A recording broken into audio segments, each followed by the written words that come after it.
मुझे अच्छे तरीके से याद है उस रात की तूफानी बारिश हो रही थी। आसमान के दरीचे खुल चुके थे और रात वही खौफनाक मंजर का वरकार ला रही थी।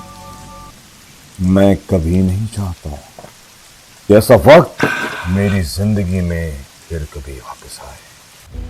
मैं आज भी जब भी उस वक्त को याद करता हूं तो मेरे रोंगटे खड़े हो जाते हैं।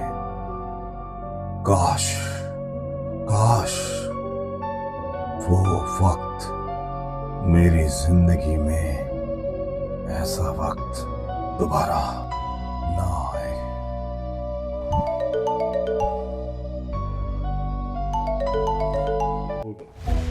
जी, कौन बात कर रहे हैं? हेलो, अस्सलाम वालेकुम।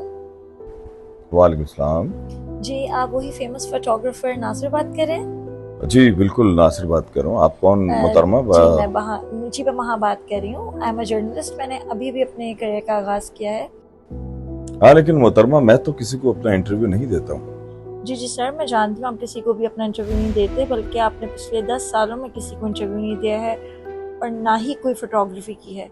इसीलिए मेन रीज़न ही यही है कि मैं आपका इंटरव्यू लेना चाहती हूँ कि आखिर ऐसी क्या वजह है कि आपने ऑल ऑफ सडन अपनी इतना, आप तो इतने पैशनेट थे फोटोग्राफी को लेके, आपने क्विट कर दिया और किसी को बताया भी नहीं। क्यों?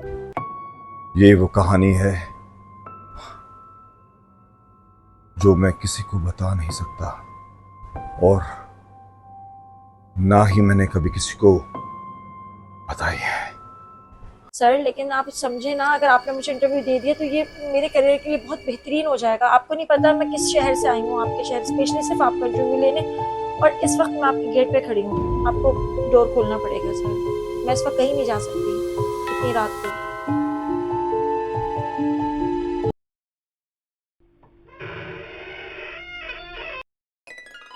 अस्सलाम वालेकुम। थैंक यू, आपने गेट खोल दिया। Sir I came all the way from Lahore just for your interview. चलें, अगर आप आ गई हैं तो फिर अब अंदर आ जाइए। Thank you so much. वैसे मोहतरमा मैं किसी को इस तरह अंदर आने नहीं देता। जी थैंक यू सो मच। बस मैं आपका ज़्यादा टाइम नहीं लूँगी। मैं बस इतना जानना चाहती हूँ कि आप ऐसी क्या वजह रही है। आप प्लीज़ मुझे बता दें कि आपने क्यों फोटोग्राफी छोड़ दी। सर आप नहीं जानते कि आप जैसे फेमस फोटोग्राफर की इस इंडस्ट्री में कितनी ज़रूरत है। अगर आपने मुझे इंटरव्यू दे दिया ना सर, तो आपको नहीं पता मेरी लाइफ बन जाएगी। मोहतरमा आप बहुत इंसिस्ट कर रही हैं तो मैं आपको एक बात बताता हूँ। ये उन दिनों की बात है, एक रात जब मैं ऑफिस से अपने घर की तरफ आ रहा था,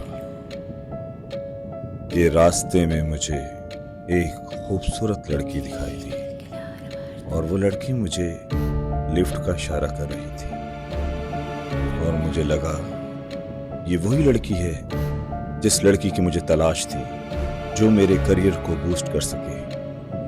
तो मैंने उस लड़की को लिफ्ट देते हुए कहा, क्या तुम मेरे लिए काम करोगी, मेरे लिए मॉडलिंग करोगी तुम? तो उसने कहा हाँ मैं करूंगी। उस रात के बाद वो लड़की अक्सर मेरे स्टूडियो आया करती थी। She was very passionate about modelling. Modelling के चक्कर में कब मुझे उससे मोहब्बत हो गई कुछ पता ही नहीं चला, और एक दिन मैंने उससे इज़हार मोहब्बत कर दिया।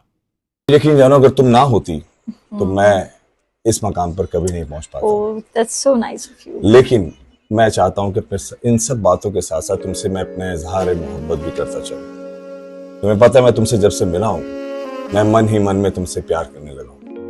अच्छा, लेकिन मुझे तो सोचने के लिए कुछ वक्त चाहिए।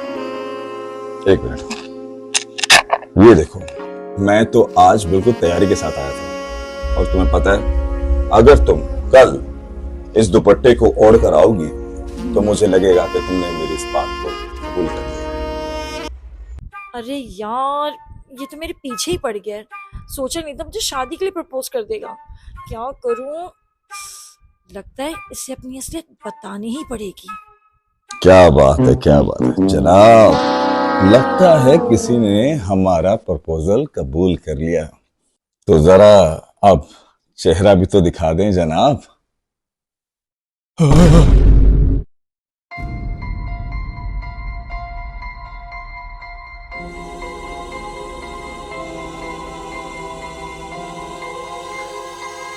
ये है मेरा फूल, देख लिया, मैं चुड़ैल हूँ। और अगर तुम चाहते हो कि मैं तुम्हें जिंदा छोड़ दूं, आज के बाद कभी मेरा पीछा ना करना, और ये राज किसी को नहीं बताना। तुम अपना प्रोफेशन फोटोग्राफर का हमेशा के लिए छोड़ दोगे। नहीं, मुझे माफ कर दो, मुझे माफ कर दो। मैं ये प्रोफेशन छोड़ दूंगा। मैं कभी भी इस प्रोफेशन में काम नहीं करूंगा। मुझे माफ कर दो, प्लीज प्लीज, मेरी जान बख्श दो। और पता नहीं मुझसे किस दिन वो गलती हुई कि मैंने उससे अपना इजहार मोहब्बत कर दिया। My God, so funny, so funny। अरे मोहतरमा, आप क्यों हंस रही हैं? क्यों हंस रही हो? अरे ये देखो, पहचाना? अरे तुम तो एक चुड़ैल हो। तुम यहाँ क्या करने आई हो? मैंने तो इतने साल तुमसे जो प्रॉमिस किया था उसको निभाया है। अरे नहीं नहीं, सुनिए, आप इतना पैनिक मत हो भाई। सबसे पहले तो मैं आपको ही बता दूं कि चुड़ैल वुड़ैल नहीं हूँ मैं, आप लोग की तरह नॉर्मल इंसान हूँ। एक्चुअली बात दरअसल ये है कि मैं एक फेमस एक्ट्रेस बनना चाहती थी और बस मुझे अपनी स्किल्स ट्राई करनी थी। और ये देखें, मेरी स्किल्स की वजह से अपना करियर ही तबाह कर लिया। मैं अभी भी रूप बदल के आई और आपने मुझे अभी भी नहीं पहचाना। वाह भाई वाह, मान गए। क्या तुम्हें कॉमेडी सूझ रही है? यहाँ मेरा पूरा करियर तबाह हो गया तुम्हारी वजह से। तुम्हारी तो मैं तुम्हारा सर फाड़ दूंगा मैं। क्या हो गया? एक तो मैंने सीरियल भी देख लिया और ऊपर से मुझे ही भरा मारे। जान से पहले मेरा ले लो। अरे दफा हो जाए यहाँ से तुम। अरे अच्छा चाह रही हो ना,